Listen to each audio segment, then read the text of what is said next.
What's going on, everybody? Today is Monday, September 18th, and you are watching and listening to the Daily AI Show live. Today, we got almost everybody.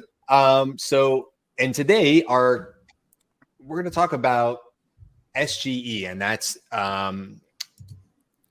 generative experience. What's the first letter on that? As I said, search. Well, there you go. It's about search, guys.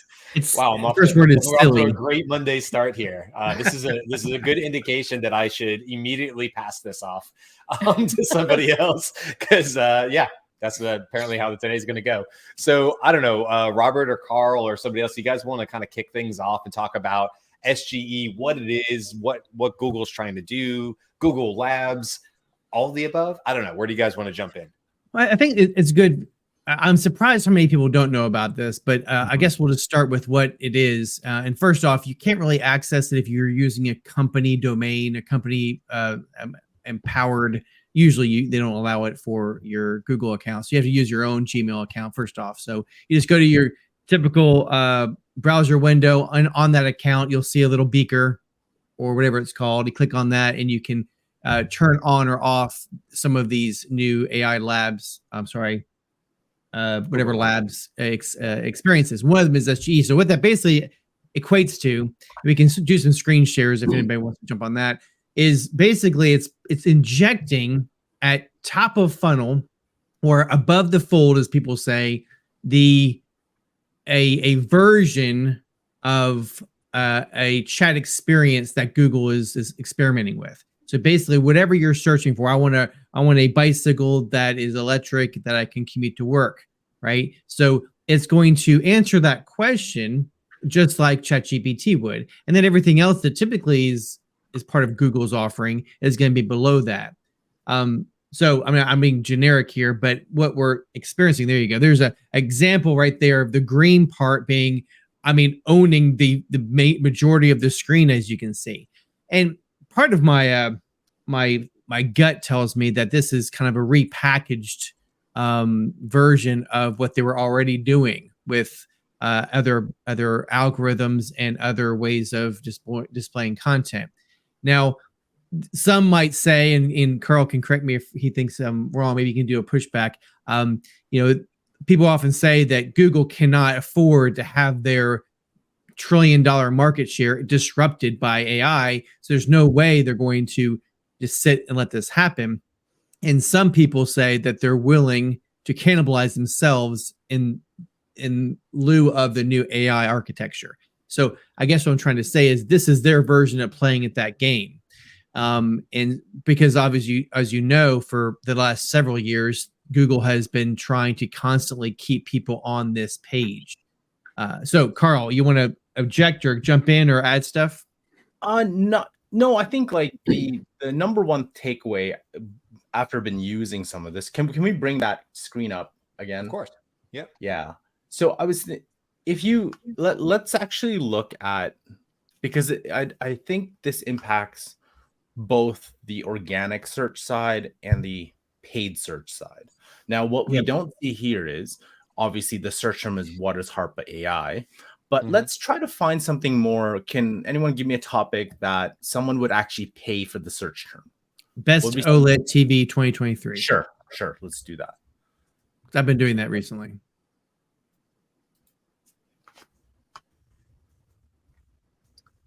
To this point, I think there's a distinction that Google makes between informational searches and product searches.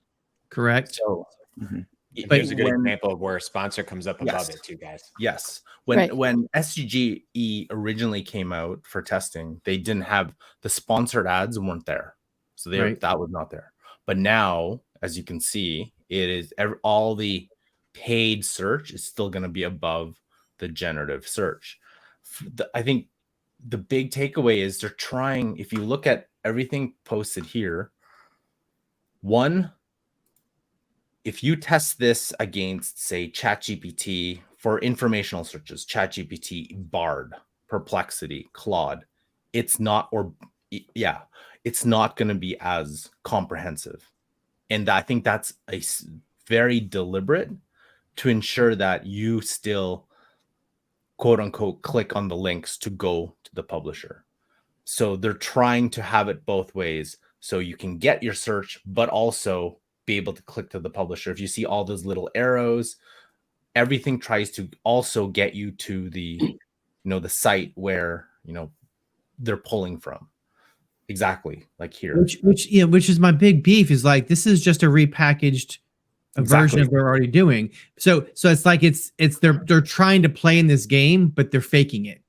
Yeah. So that's what I mean. It's like, they want it both ways. And I figure you either have it one or the other. And I think the big thing is, if you go back to the it blocked the search sidebar when it did it. So I'm just having to switch over to window real quick so we can see. Oh, sure. Okay. I hope this doesn't do the whole multi window thing here. Let's just multiverse. I like the multiverse. Yeah, man. Let's see if it works. Hold on, because I know this is always super fun. I'll mention while you're looking for that I did a search for best earbuds earlier this morning, and it didn't offer the generative insert.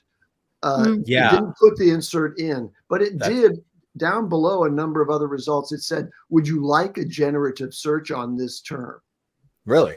Yeah. So it gave you the option, but it didn't default to it.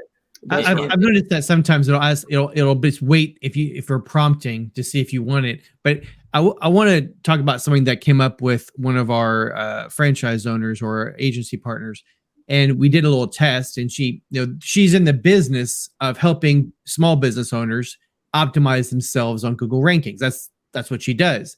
And so she's like, oh, I have this great client. He's number one on Google when you Google his category. I think it's a law firm or something. And she pulled it up, and SGE popped up, right? He wasn't in any of the answers, any of the solutions, but he was in the top of the Google links, the blue links. Yep. And she was furious. So now what I would be furious too. So you're saying that I'm able to get in the top rank in Google, but this SGE thing completely passes me by. Like, what is it using to inform its information if it isn't the existing algorithms that you told me, Google, behave by these rules and you will get your clients or you get your business up to this ranking? So it's very frustrating for people who are in this industry. So sorry, Brian, can you pull that back? Yeah, I can.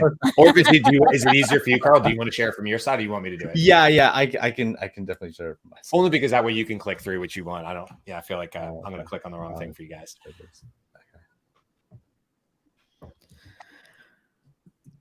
Sorry, come on, Carl. I have another thing here in this moment of silence, which is they also now include influencers in the generative results, which opens a new opportunity for something that probably wouldn't have occurred on the SERP before.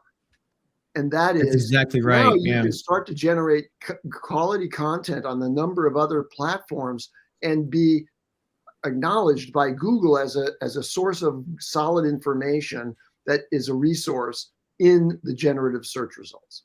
Which, as you know, social has never been a variable in search results. So this could be something groundbreaking, but wait to see. The thing I wanted to show everybody, and for those who've never seen it, so you got your generative search experience, then you also have the panel bars to where this answer is being pulled from. Now, do you remember there was also, I don't know if they have, they still have it. There was another screen here where you flipped it and it shows. I don't know if that's still there. It seems like they hybrided them between what you see on the right and now the drop down underneath it. Because you're right, you used to be able to click another button and it showed you a grid pattern versus the scroll pattern. Yeah. So let's go through the example. Let's go through the work of a user. So Samsung right there, OLED smart TV. Okay, well, according to this, here are some of the best. Why is it the best? Who's saying that it's the best? And so if you click on that little pull down arrow, did it do anything? Well, not that one. This is all the articles that this is pulling from. Okay. So it's still utilizing the content, but you're not going to those websites. So you can click on it. I would imagine if I click on this, I'll go to the website. You go ahead. Or actually I don't, because I have exactly. They want to keep you there. Yeah, no. So I want to buy this TV. So go through the process of buying this TV, that Samsung on the top. What would you have to do? So I want to buy this TV. I go here. So either I can buy the TV straight up from Amazon. So click on Samsung. See what happens. I go to Samsung. Yeah, so you go to Samsung. So that is interesting. Yeah, and we're talking about direct to consumer content here too. There's a whole business to business aspect as well. And I think that the biggest takeaway here is what, there was a research done by Search Engine Journal about how much traffic sites will lose. And I think the best case scenario is around 18%. The worst case scenario is around 65%. So the hybrid middle scenario is around 38%. That's a lot of organic traffic that lose. But also, if people start getting used to this, will they actually start looking at this? Or will it be, I don't care about that. I want the answer to my question here. So the sponsored ads don't always pop up there. Sometimes they pop up below the SGE. So which is interesting too. So, and then the other question is, will anybody actually click on these things anymore? If I get all my answers here, why would I keep scrolling to? Especially as big as that window has become. The green is basically, it's huge. Yeah. So it's almost a page within a page. Yeah, the idea of being above the fold is kind of like out the window, because between the sponsored above it, if they do the sponsored above it, and then the SGE, I mean, hell, you even have to scroll to see the generative experience. Yeah, on there, exactly.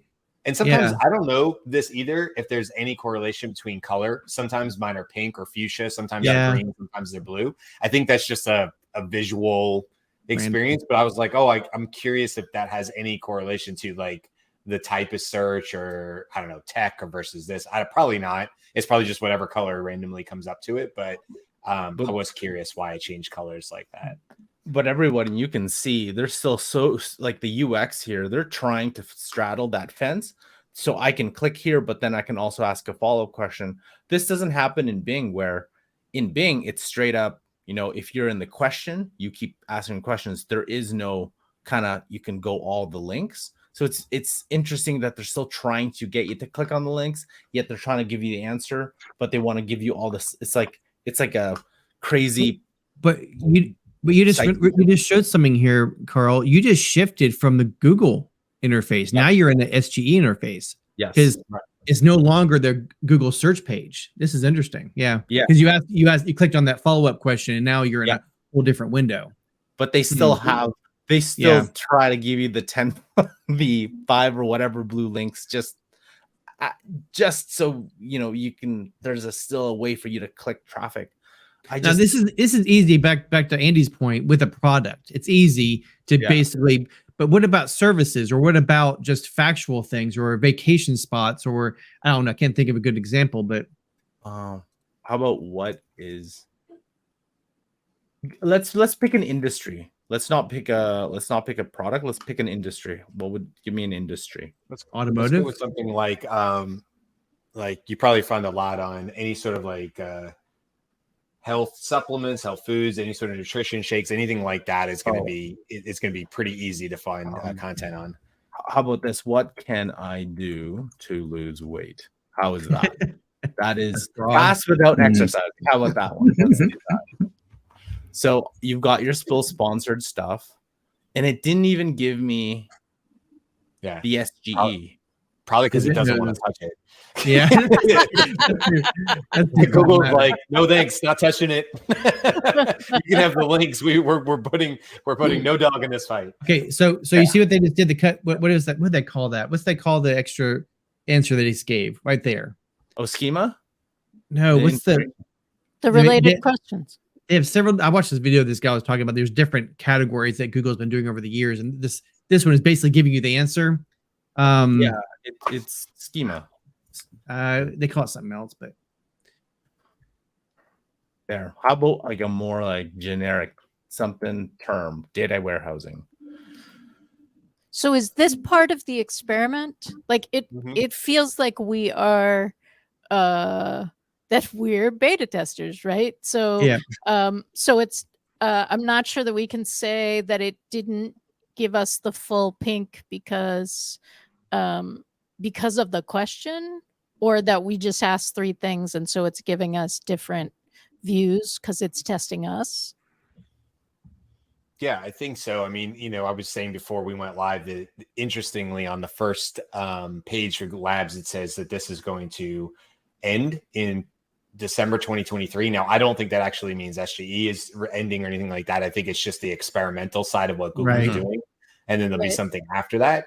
I definitely believe this, or like Carl and I were saying, this now even looks different than when it first came out. There was different. It looked a little different. It had grids. That has changed. Originally, no, you never saw the ads above it. Now sometimes you do. So that has changed obviously as well. It's definitely evolving. But this is... Carl, click on one of those on the right. I want to see, because these aren't products they're selling. These are what's backing up, I think. Yeah. So then it highlights where they got that information. That's pretty interesting. So in this context, they're taking a page out of the Bing book, right? Because Bing likes to underline and link where they got that, which I think is really helpful, especially if it's after September 2021. Well, yeah. Can I share my screen real quick, Carl? And you're getting more information in this. Because Bing, you have to click to really get the information. Here, it looks like you were able to see the date, like where it was, those sorts of things. So yeah, don't forget, this is also part of SGE. So this is like this little G at the top here. When you click that on, it pulls up this side window. And then now, just like in Bing Chat, I can dig deeper into this website. It's giving me explore on this page. Does matcha green tea have antioxidants? If I do that, it brings me just to that part of the page. So it's even when you do click on links, it's even providing more, general, it's going to be this natural language sort of where it's like, hey, I don't even want to like necessarily have to go through this whole blog. I just want to know this one thing. Here's a way to do it. And then there's related searches underneath it. And then there's even an about the source, which in this case, it's giving me the Wikipedia page for that. So if I click on that, honestly, kudos to Google. This is looking really helpful, right? Because you're basically taking what people are doing with GPT now, at least on the search and information gathering stage, maybe not in the ideation, and I love how it gives you where it got that and some other things to explain. That's pretty nice. Yeah. Rewind 10 months to when ChatGPT first came out. Yeah. It was being, at least in my conversations about it was being compared to the poor experience of searching for something on Google by collecting this vast store of knowledge and giving it back to you in a really thoughtful, considered way. But now when you add that generative thing to Google and its incredible crawling of the internet, then I think we've gotten a step up. And so kudos to Google. Yeah, this is really, I think, a step up from the experience that we had before. And I don't see Google being challenged so clearly for supremacy in the world of information retrieval. But the biggest... Go ahead. So we've been talking about like search engine placement and the way that the information is given in that. The last thing that Brian just showed, that blogger is it, like if it's giving you that information, it's going directly to the part of the page with the information. That blogger is no longer getting credit for showing the ad, right? Well, I think that they actually are going to. There's a solution for that. And I heard briefly, so I don't want to speak out of turn, but they obviously have to compensate the content creators. Otherwise, they're just basically stealing their work and they're not compensating them for it. But I will say, back to your line of thinking, Beth, this is where I'm mostly concerned. I love this whole idea. This interface it's sizing out to be more impressive than I originally thought. But the big problem is, how, as a business owner, can I get in there? That's what we aren't being told. And if you're using the old rules, which everybody is because they haven't learned how to change the rules, then you're hoping that these experiences or these solutions or these, matcha has got caffeine in it, comes from a blog that you wrote because you were obeying the old, rules of Google. Right. Yeah. And I think that Google's in their documentation about SGE has said it's all about content. So now be the best developer of content, and that will get surfaced in the SGE context. That's pretty loaded gun. vague. Well, that's me. That's my vagueness about it. They went on a little more precisely about it. Still, if AI can do that for you, then we're gonna have a bunch of noise. If I can produce 100 blog posts in 5 minutes, and now it's all about content, then and they said that AI content is content. So how do we? Now you're just gonna have. Google's more sophisticated, and they are using AI for this as well. They're not going to just take volume.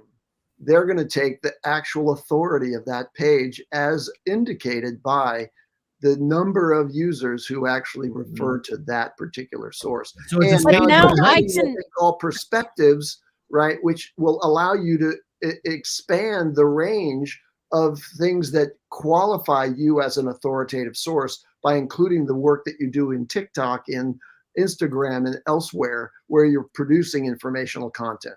That's okay. This is a perfect way to wrap up to TLDR.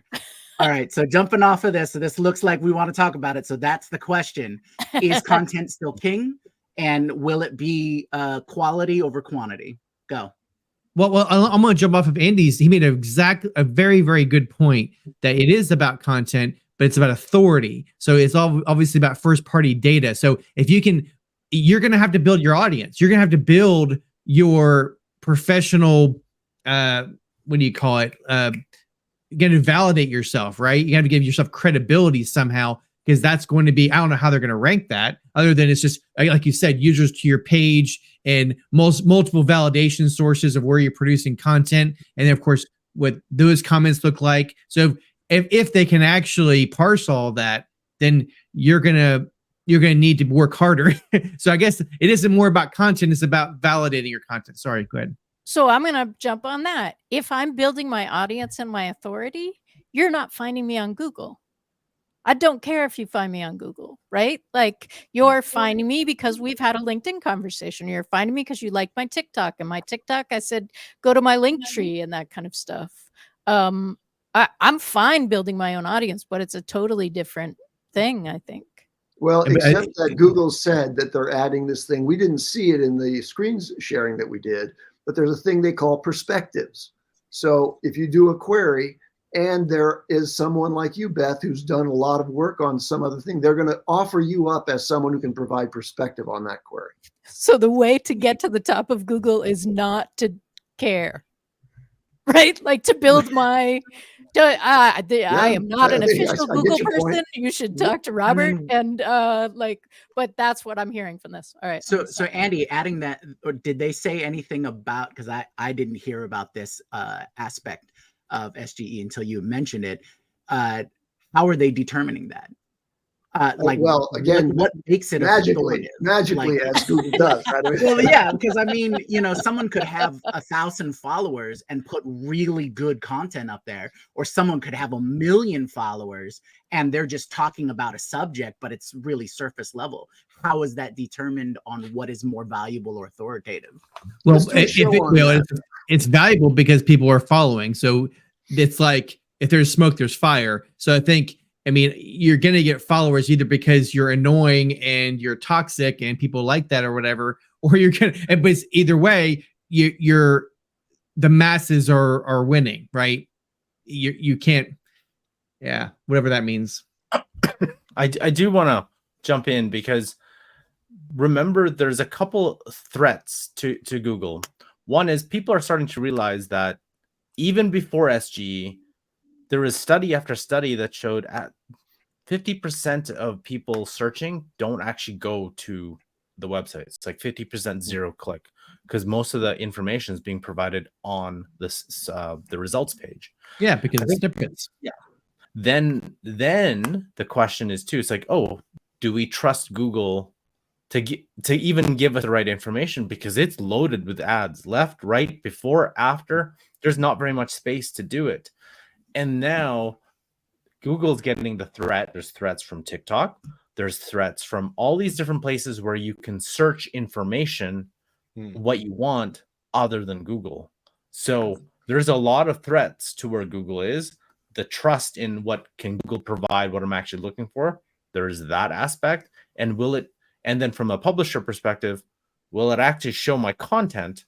Because if people aren't clicking to my content, it kind of defeats the whole purpose all the way back. And you're starting to see some of that, the revenue sharing and all that kind of stuff. But there are threats to Google all around. And I think this is one answer, but I think there's a lot of bigger things that Google has to think about with their search business, which that's why I think you shouldn't walk that fine line.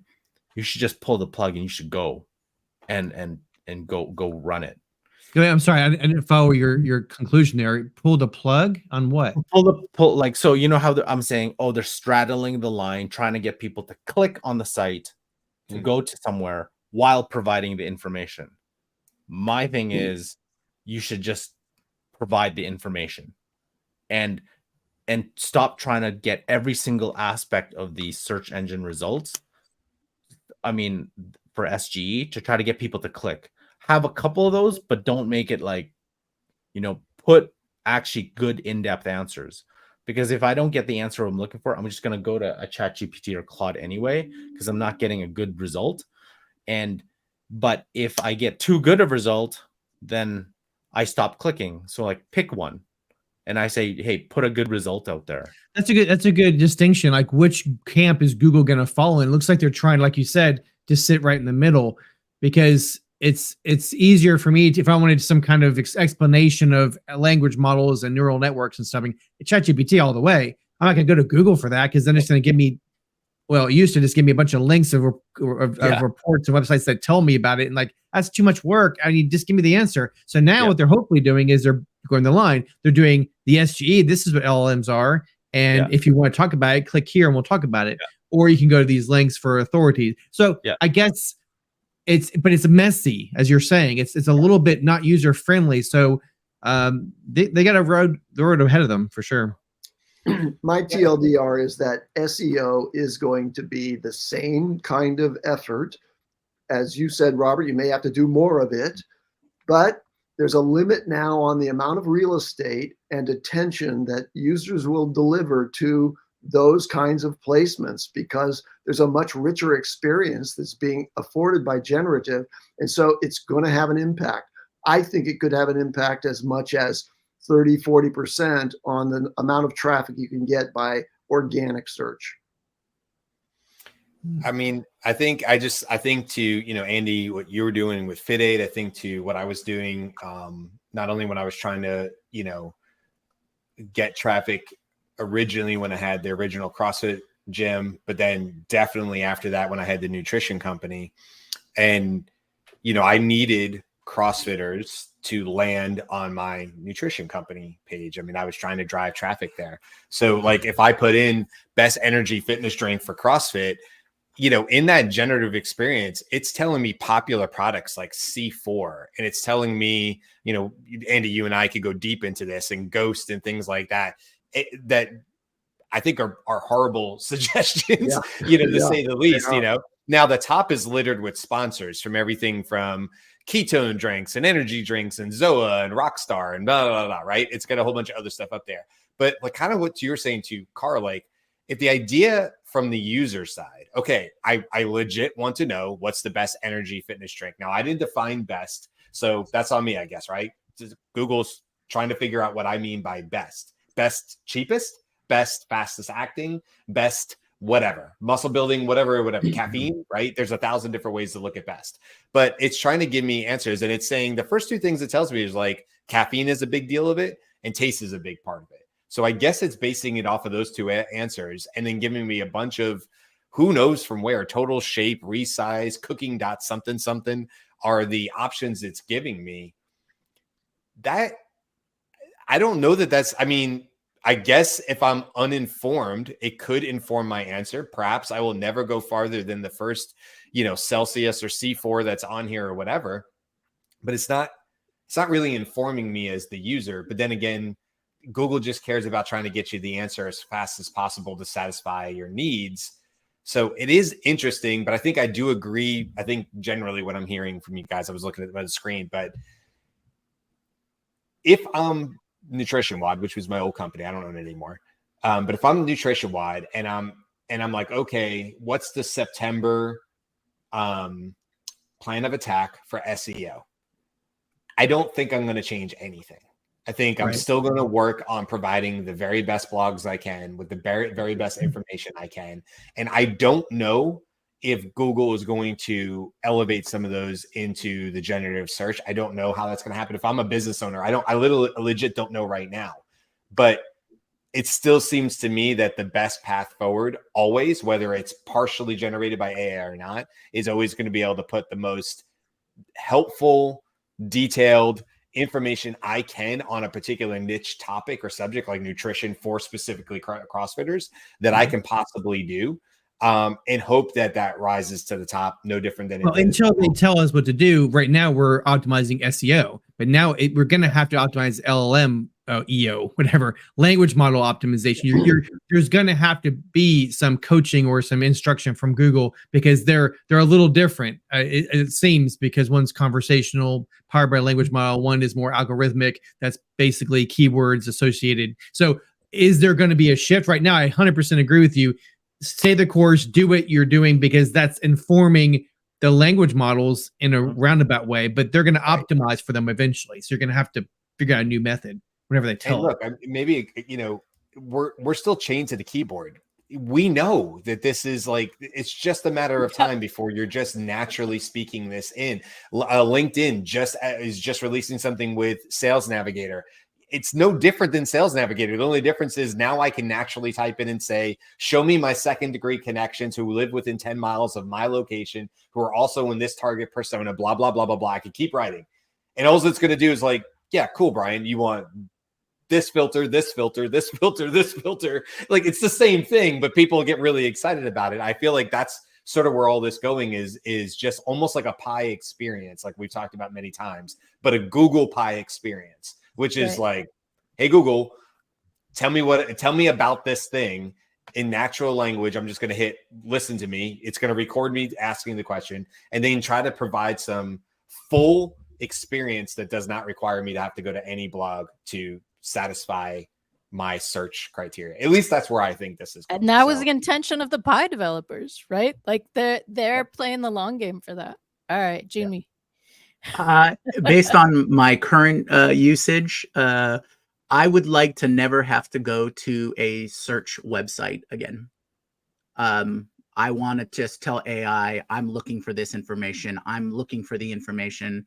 I'm finding whatever I'm looking for. I don't care if it searches Google in the back end.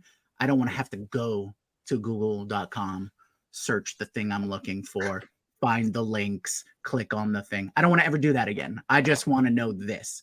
And if that's ChatGPT, if that's Claude, that's whatever interface I'm using, whatever plugin, Harpa AI, and then take me to where the content is directly. I don't ever want to have to search for it and use that interface again. And I think that's the direction. Still kind of though, like, if you say, oh, it's Perplexity, aren't we still saying Perplexity is just really the new iteration of Google? Yeah, the better version of it. Yeah, you're right. Yeah, right. But that page, and even that interface, I think is going to go away.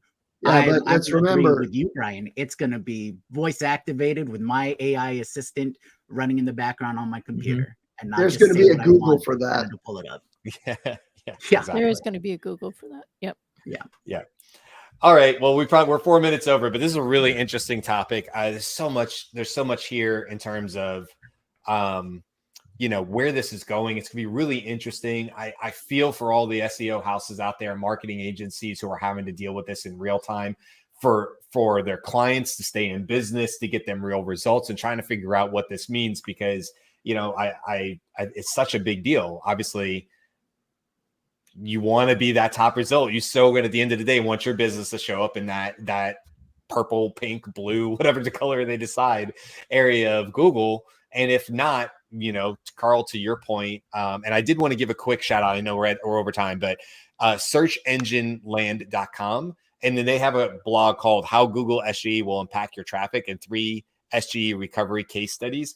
Carl, you were referencing that one where I was talking about best case scenario 18% loss, worst case 64. It's a detailed, talk about a detailed blog. It goes deep into their analytics and research onto what they think is happening. I don't know if it's right or wrong, but it was a very interesting article. So just wanted to give them a plug. It definitely informed some of my thinking before we did this show. So yeah, they've been search an authority on that. They've been an authority on that since the 90s. Oh, wow. Okay. Search engine land. Yeah. Yeah. Just I had never heard of them, but that's not really. I wanted to put out one last thought on this. Even though we saw that article and all these people are saying, and all of us are making assumptions, we have no clue what will happen until it gets out to the wild and people use it. We don't know what sometimes like people actually do something that's unexpected. So we won't know until it actually goes out there. So it'll be very fascinating what comes out of Google this. Glasses, right? I mean, yeah, Google Lens, whatever it was called. That didn't go the way they thought it was going to go. So, all right, we'll wrap it up there. We'll be back the rest of the week, guys, with more engaging topics like SGE on all things AI, and we will see you guys tomorrow. Until then, bye. Have a good Monday. Happy Monday.